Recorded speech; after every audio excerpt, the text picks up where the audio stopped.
I wrote a book called First 30, which is a collection of poetry about womanhood, rediscovery, love, lust, searching.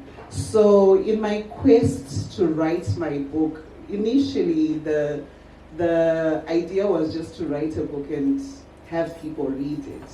But it seemed like this had a life of its own, because as soon as I wrote my book, I became part of Scripts and Bars, which is also sponsored by the British Council, where I created an audio book.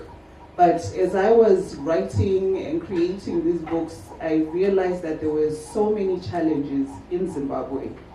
And eventually I ended up starting my own publishing company.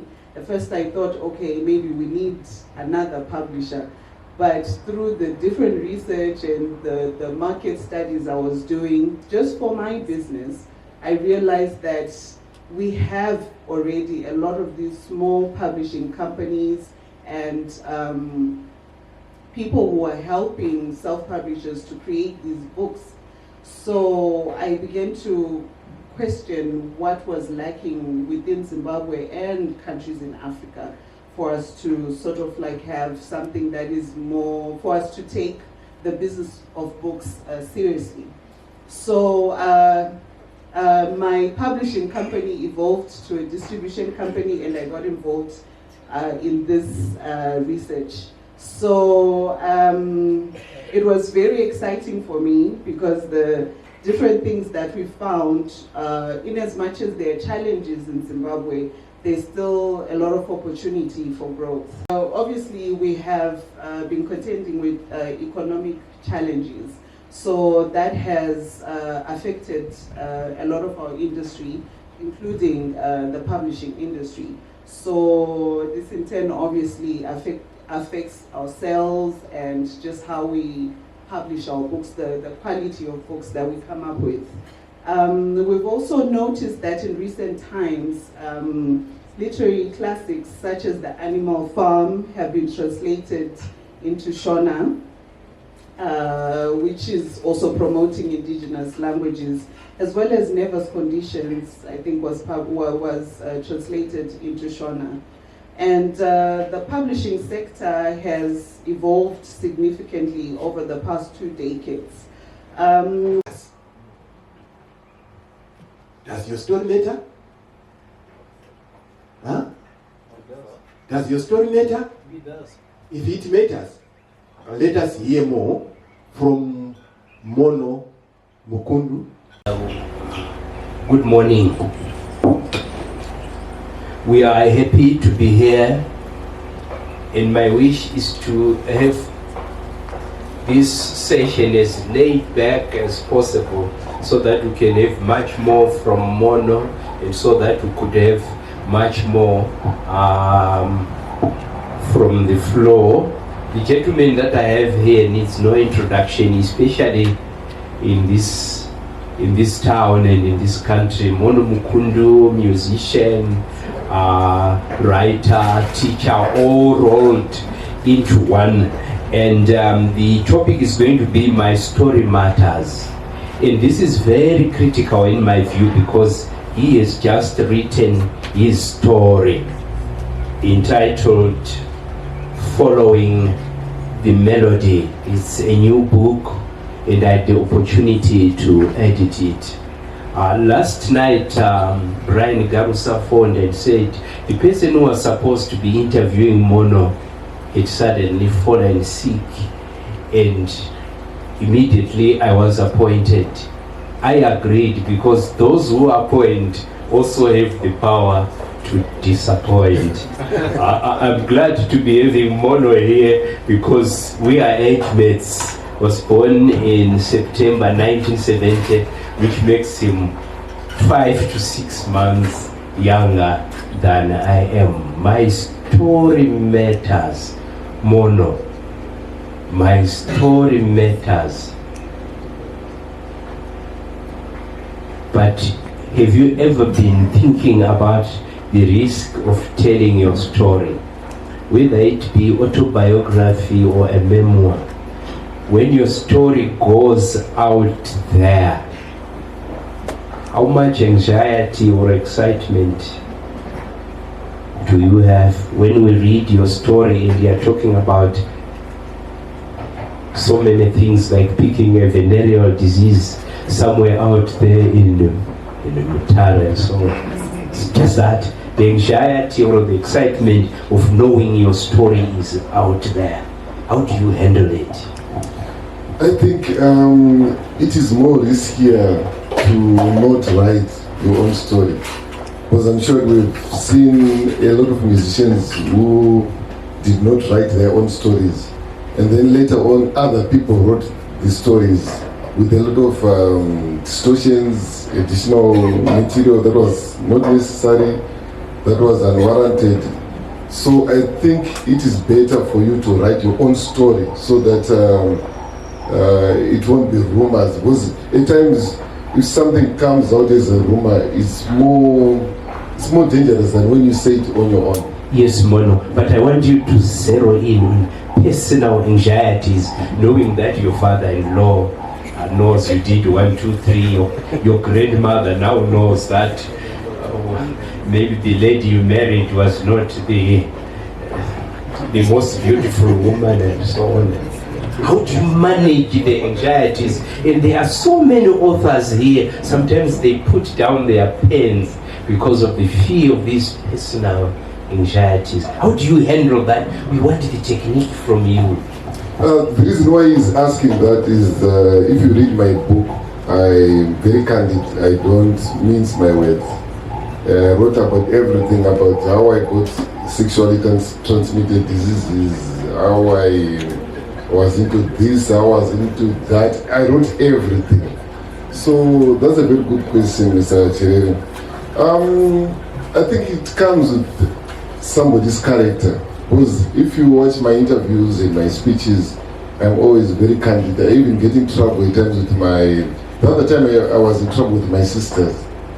So they were asking me, they were complaining, how do you expect us to watch your shows when you talk about... But how do you handle all that? Do you simply say to hell with that? I just said it. I just said it that I had an altercation with the local pastor and I told him, you are not doing well. You are exploiting the musician. The way I handled it, I told them that's the disadvantages of having a relative who is in the public space.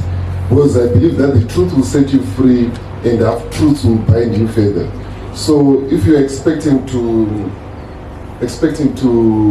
cause some change or encourage change, and then at the same time you are busy hiding some stuff, you won't help anybody.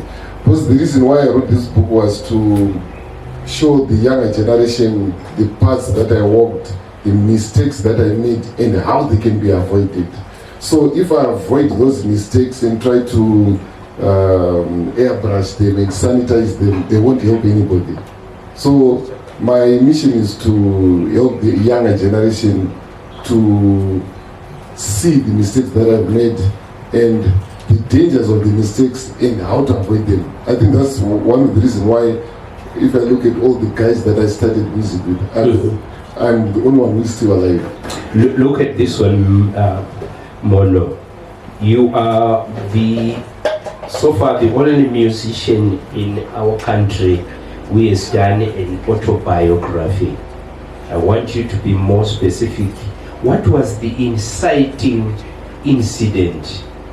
What really happened? What really brought you into the thought that maybe you really must write now? What was the inciting incident? The ideas behind all this we know, but we want that incident that sparked the desire to write your story. Okay, the other time I was looking at the internet and I was looking for biographies or documentaries about such musicians, iconic musicians like Safiro Mazikatire, John Chibadura and so forth, and I couldn't find anything. So I said to myself, instead of complaining, why don't I start a crusade of encouraging musicians to document their material? For me, it was easy because since I was 16, I was writing journals.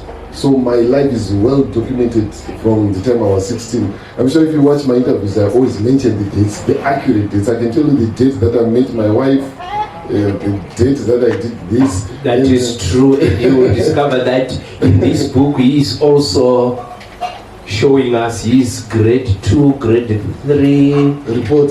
School report, and the position that Even if it was not a good position, because the teacher wrote that I was lazy and I kept it there, because I believe you have to be candid. But there's one person who I really have to credit. He's called Blessing Vava. Yes. He's now Dr. Blessing Vava. So he was watching what I was posting on social media. I think that was around 2015, 2016. And I was writing paragraphs, a number of paragraphs. And he kept on pestering me, saying, "You write something." And I was telling him, "You know what, writing is difficult, you know, and my English is not very good." They were pushing you towards the deep end. Listen to this mono. Just take a listen. Arthur Brooks writes that people should consider their mental health before they think about writing a story about themselves. What do you say to that? Do you have a mental? And he goes on to say there must be something deep in the individual, something close to being a mental problem for them to want to take their story out there. What's your reaction? Do you have mental problems? As a musician, yes, I do, because I believe every musician has got some level of mental problem. But I think what he meant was that if you take your life out there, especially in this era of social media, I don't know when that was written, but I'm sure we all know that in this era of social media, if you show your wounds to people, they'll put salt on it. If you show people your fire, they'll put petrol on it. Yes. Zimbabweans, in fact, generally the whole world, the social media space is not a good space for revealing your problems. Because the other time I was on an interview and I mentioned a loved one of mine who has got psychiatric issues. So when I was speaking about it, I was using euphemisms. Yes. When you're using euphemisms, it's a way of safeguarding someone's integrity, respect. For example, you can say, "I was having sex." That's too direct and too dry. But if you use euphemisms like intimacy and so forth. So I was talking about this mental issue problem using euphemisms. But when it was copied by other YouTube bloggers, it was too graphic and it was too cruel. So I agree with that statement that says you have to consider your mental health, because after you've been mocked, you've shown your wound to social media, and then they pour salt and piri on it. It's so... But as a musician, sorry to cut you, as a musician, when I started music, I'm sure you noticed in my book, I was booed off stage so many times. I was chased away from the studio so many times. And in the studio they say, "Get out of here, you don't have a singing voice, Mono." Yeah, so because of that, I'm very strong when it comes to criticisms. You don't break me easily. Thank you so much. There is talk about the mono and the middle class thing. Maybe you haven't heard about it, but I have. They say people may be able to play the guitar, but not every musician will be able to write. And committing pen to paper is a middle class thing. Mono is doing this because compared to most musicians, he's relatively more educated. He's elitist, he wants people to know that whilst he plays the guitar, he can also write, because he has been to school and has been very good at his schoolwork. What's your reaction to you being elitist, middle class, showy, even because I know you even went to university and you are now into your postgrad degree as we speak, and there's been a lot of whispering around that he's a middle class boy. Yeah, in Zimbabwe there's a myth. People think that if you're a musician and you go to get an education, your talent will be diluted. So when I first posted on social media that I was going to get a degree, it was a way of encouraging other musicians, but I was attacked. I was not attacked by master farmers or by street vendors or by anybody else. I was attacked by my own people, musicians. So I think we need to demystify that myth. I think that is one of the reasons why I always talk about education, so that musicians are conscientized. Because I'm sure if you check in the media, there are always fights about copyright law, music, and at times if you look at it, but they don't know anything about copyright law, about such issues. So people think with going to college, they are just going to be taught how to play guitar. Let me tell you something. When I went to, because I started with College of Music, then I went to MSU. Yes. Both colleges, there was no teacher who could teach me anything by guitar. Because I had been featured on over 1,000 albums already, and then this person who is supposed to teach me has never played on stage. But still, I had to humble myself so that I get that education. So it's a lesson that I want to teach to musicians. If you need to advance yourself, you need to humble yourself. Take all your accolades, put them somewhere else, And go back to school. and go back to school. It's to your benefit. And I also want to remove that notion of thinking that you only go to school for the purposes of looking for a job. Because right now I've never applied for a job anyway. I'm using my degree to improve myself. You seem keen, very keen on marrying theory and practice. If you can play the guitar, what are you looking for in the school, for God's sake? Yeah, that's one of the most asked questions that I received. With music, there's the theory side, there's the practical side. And if you want to diversify and improve yourself as a guitarist or as an instrumentalist, you also need to know the theory side. But I know there are some genres. It's really like the word, like Chiundura, you can survive without a theory. You can just play your guitar and without knowing whether you are playing GC or anything. But if you are going to go to jazz and all these other genres, you really need to know at least some basic theory.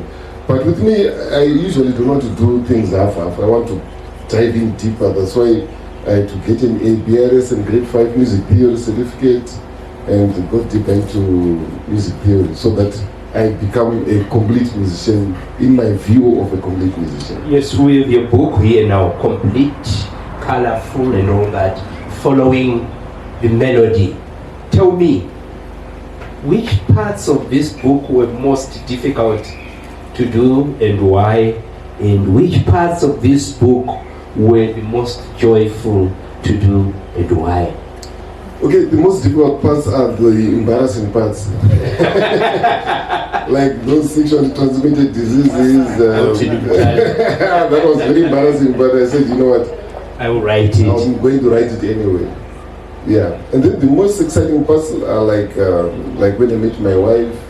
No love stories are always beautiful. Yeah.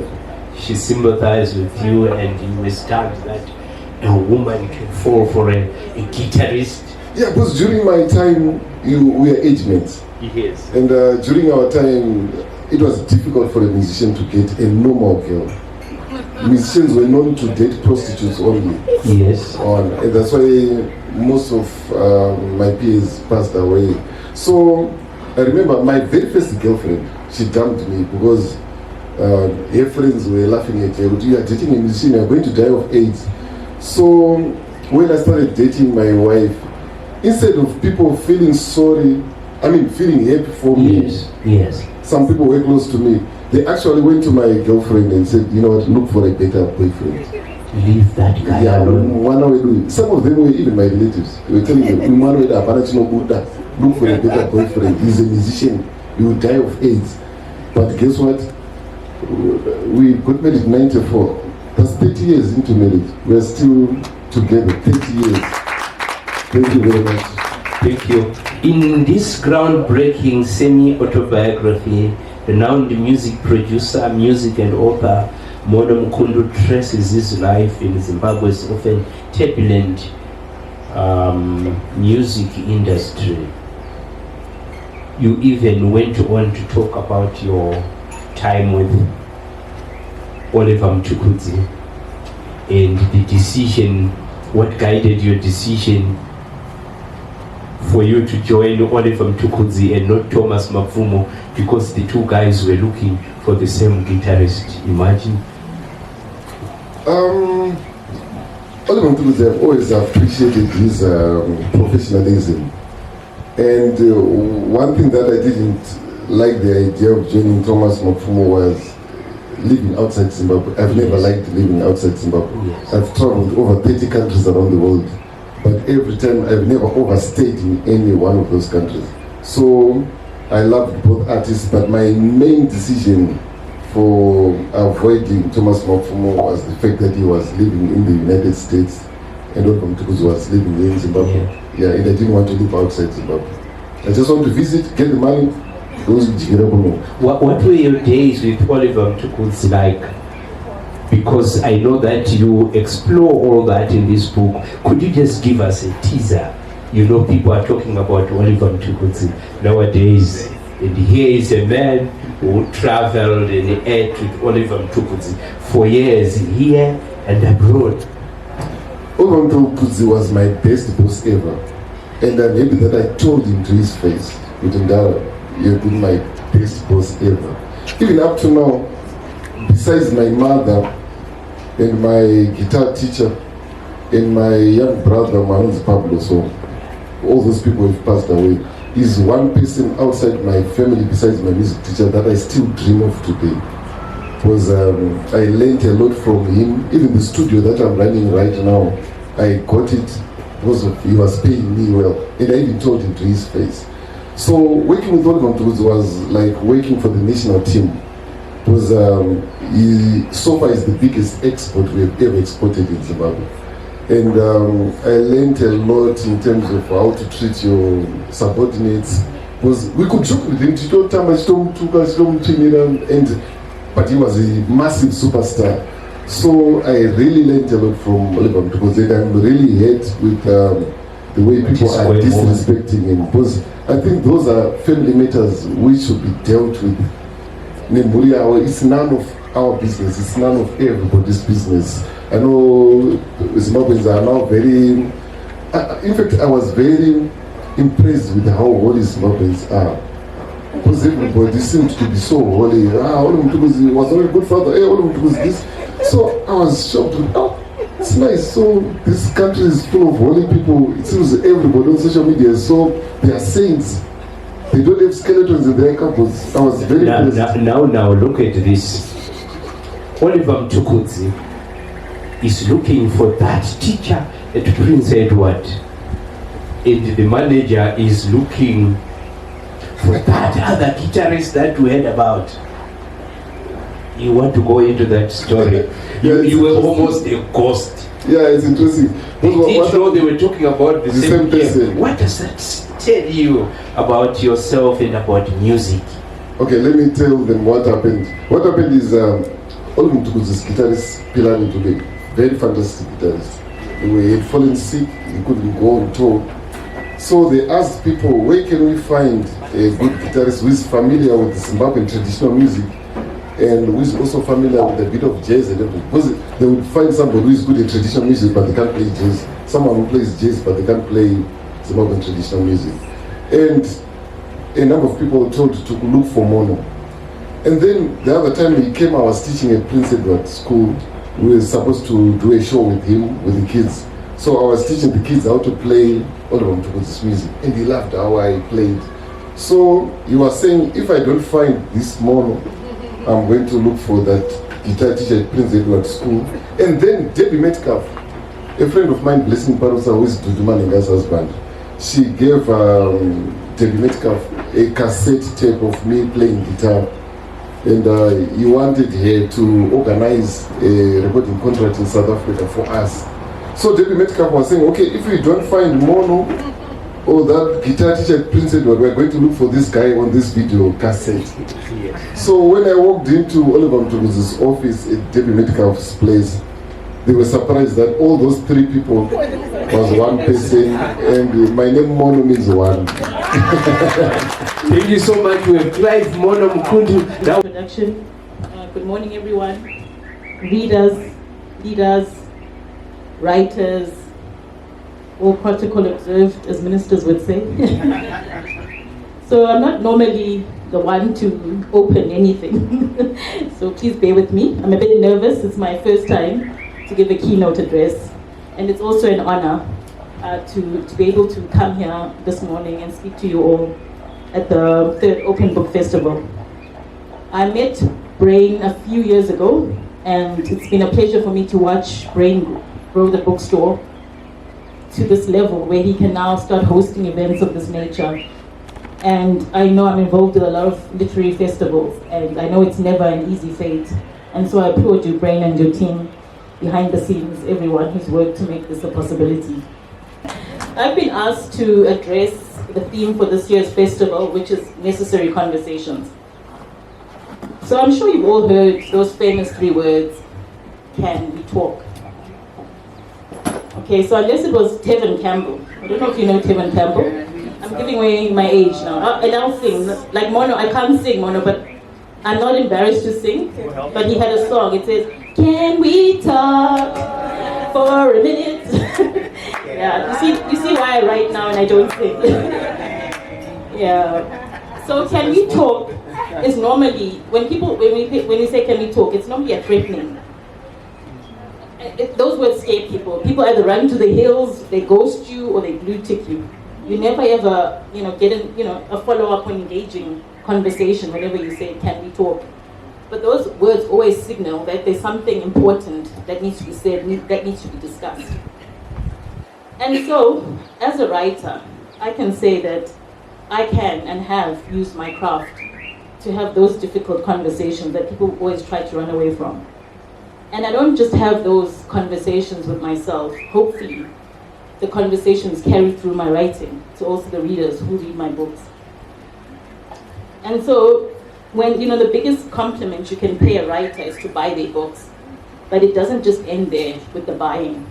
I've always said, I've been intentional and purposeful when I write, that I want my books to be discussed beyond, when you close that last final page, I want you to then sit, with other people and start talking about that content which you have consumed. And, I've always said in my books, we need to broach those difficult subjects, those subjects that are considered taboo, that are painful, but it's those subjects that cause us to self-introspect, to self-examine, and dig deep beneath those emotions that we hide. Books are a very important, platform in tackling those necessary conversations that we often avoid. I mean, when I think of my own personal life, I was sexually abused as a child, but I only discovered what really happened to me when I read it in a book, when I saw someone articulate what I'd gone through. But at that age, I didn't have the language or the expression, to put it, how to say it, but I saw it in a book. And so that for me was affirming to realize, okay, this happens, and it hasn't happened to you, but it's happened to other people. And so that inspired me when it came to an anthology that I edited called When Secrets Become Story, Women Speak Out. And it follows, the different forms of gender-based violence that women experience from childhood to adulthood.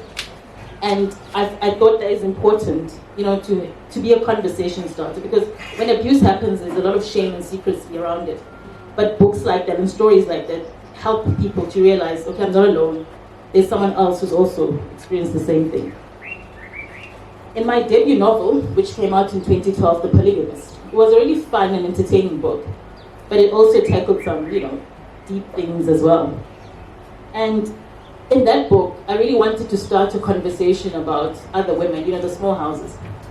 And as Mono said, Zimbabwe often tries to cloak itself as this religious Christian country, but our morality leaves a lot to be desired. So in that book, it was just tackling, us as a society, and this collision course that we have with our religious facade that we carry, and so I also wanted to also highlight that women also had autonomy in coming into these relationships. It wasn't just bread and butter issues, and so that was also the conversation I wanted us to have around the polygamous. And then my second book, The Gold Diggers, was about migration. And migration has become a dirty word. I mean, I remember when I landed at the airport last night, the first thing I saw written was migration is your right. But I mean, if you look at the world now, whenever we talk about migration, what's the first thing people point to? It's Africans drowning in the Mediterranean. But do we ever talk about the mass migration of Europeans in the 19th century? How they colonized Africa, displaced and marginalized us, And that's another necessary conversation we need to have. So in The Gold Diggers, what really motivated me to write that book was, when I moved to South Africa in 2008, the xenophobic attacks broke out a few months later. And there was a lot of conversation around that, around illegal immigrants. And the question was, why are they here? Why don't they go back to their own countries? And I don't think it's a question you can answer on a 1-minute call on radio. And so that prompted me to write the book. And migration is not a single story. I think it's a multiple experience. And I tried to tell different stories through different characters of why people migrate. And I mean, we studied this in school, the push and pull factors of migration. And people have been migrating. I'm sure all of you can attest to having at least 1 or 2 people in your families who are abroad, whether it's in America, Sweden, wherever. It's become part and parcel of our social fabric. Yes.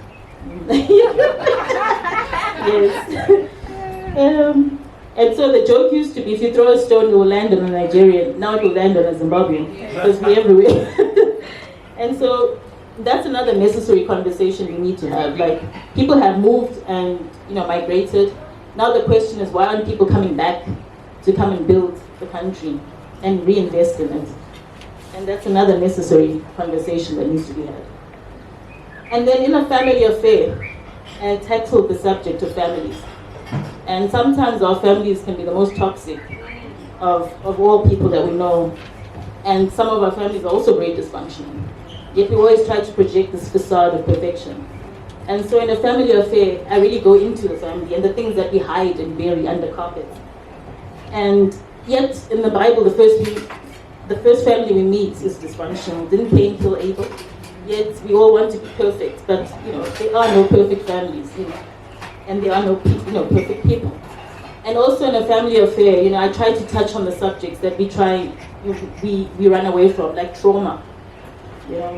People always say depression is an African, and I remember someone saying they went to therapy with their parents, and they were talking about how toxic their parents are, and when they got home, the mother was like, trauma, we are bad, so it's that kind of, there's no empathy or sympathy towards traumatic experiences. And so I also try to challenge, the societies, the way we pressure, unmarried women and stigmatize them. And, in the end, what happens is churches profit on people's trauma and pain. And those are the things that I wanted to bring to the fore in a family affair. In my 4th book, An Angel's Demise, I interrogate the history of Zimbabwe, following it from pre-independence to post-independence. I wanted us to have a necessary conversation about the liberation struggle. Our history is very contested. There are people who are left out from the narratives, whose stories are not told, whose contribution is not noted. And so, I'm not saying that my version of events is correct, but I just wanted to encourage each one of us to interrogate where we come from and who we are. They say history has an uncanny way of repeating itself until we learn from our mistakes. And have we learned from our mistakes as a country? Or do we keep repeating the same mistakes? Of all the countries on the African continent, our liberation struggle was probably the longest and the bloodiest. And so we have trauma that was inherited from those years. Have we healed from that trauma, or do we keep recycling it from one generation to the next? And so these are some of the necessary conversations we need to have if we're going to have unity and nation building. And so as writers, I think it's our responsibility not just to entertain and educate readers, but also to broach those difficult conversations in our writing, whether it's gender-based violence or the LGBTQI++ community. And no topic should ever be taboo for the writer, even though I know not many writers can write with impunity. However, we can use the power of our words to start up those necessary conversations, whether it's in the workplace, your community, the church, schools, universities, and even in government. There's so much power in the written word. If you look at the most read book in the world, it's the Bible. People continue to quote from it, people continue to preach from it, and there's so many lessons that we learn from the Bible. And it's an important conversation starter. I mean, if you think of the war that's currently happening in the Middle East, its origins are from the Bible. And so we have this genocide in Palestine that has become a conversation starter. And we need to start speaking out because we are complicit in our silence as people. And so through books, we can now, interrogate, explore, and expose some of these issues that we face in our daily lives. And so, in closing, I want to thank our valued sponsors. I know the difficulty of hosting literary events. I know this very well. As you know, I've also walked this road in trying to get the funding. But I'm thankful to everybody who came to the table: Chameleon Heart Publishers, Cresta Hotels, Fast Jets. And this is also another necessary conversation that needs to be had. I mean, we heard from Patricia earlier, Margaret, sorry, you said the literary creatives contribute 6.9% to the GDP. I mean, there's a lot of potential to grow it further. Why isn't there money being poured into this industry? Why are writers not able to survive from their craft? What can we do to make books more accessible? Books are very expensive, but in countries like Germany, you'll find that the government subsidizes reading, and so books are cheaper. And they have a reading culture, a strong reading culture, which makes them writing a very lucrative, pursuit as well. And so those are some of the necessary conversations we need to have and how we can support writers and the literary industry as a whole. And I thank each of you who has come here today, because in coming, you are also supporting the industry, because you've invested $5 just to come here and to give support, so that this festival can continue to grow from one year to another. And I also thank you for the time, because time is a precious commodity, and the time that you also spend and invest in reading. To pick up a book and read these days takes a lot of time, and I appreciate that as a writer. So thank you so much, everyone. Nyabonga, tinotenda.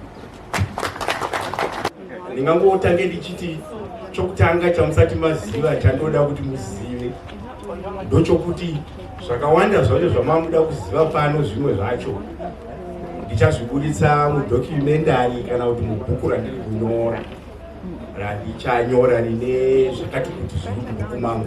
Ndochokutanga chisati chazikanwa nevanhu. Chechipiri, ndoda kuti nditaure kuti ipo pano pandiri mugwagwa iwoyu uchienda wakadai, pamigwagwa miviri tichibva pano muna Maiden Drive ndakashanda kusa garden board. Ndifunga mamuchizviziva. Own ways to, like this, right? Like this is a bridge. This is a stone that's starting to build into a bridge.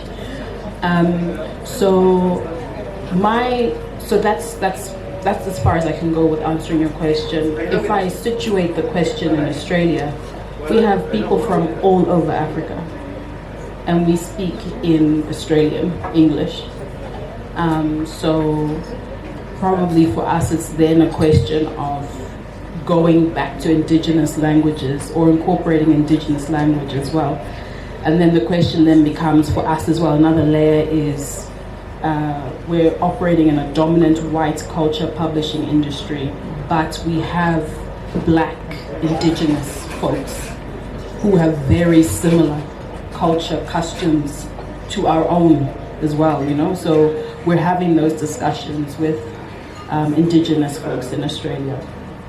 Yeah, so we're building bridges, we're finding ways to build bridges, which is quite tricky because it's stuff around protocol, it's stuff around cultural preservation, there's a lot of stuff around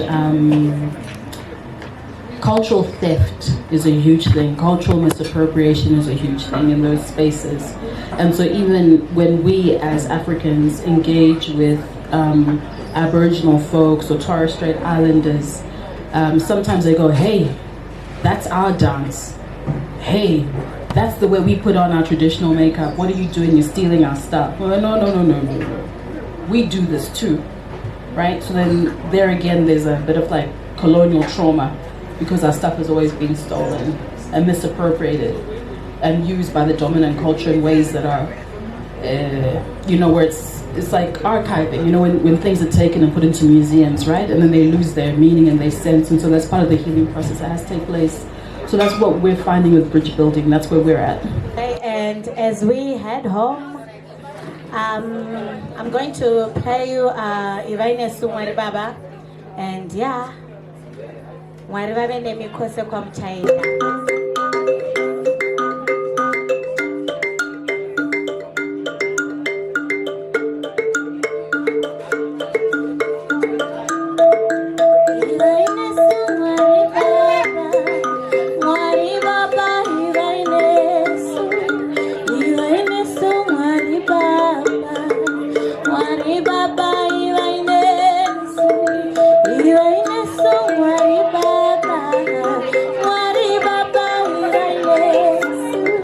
Iraine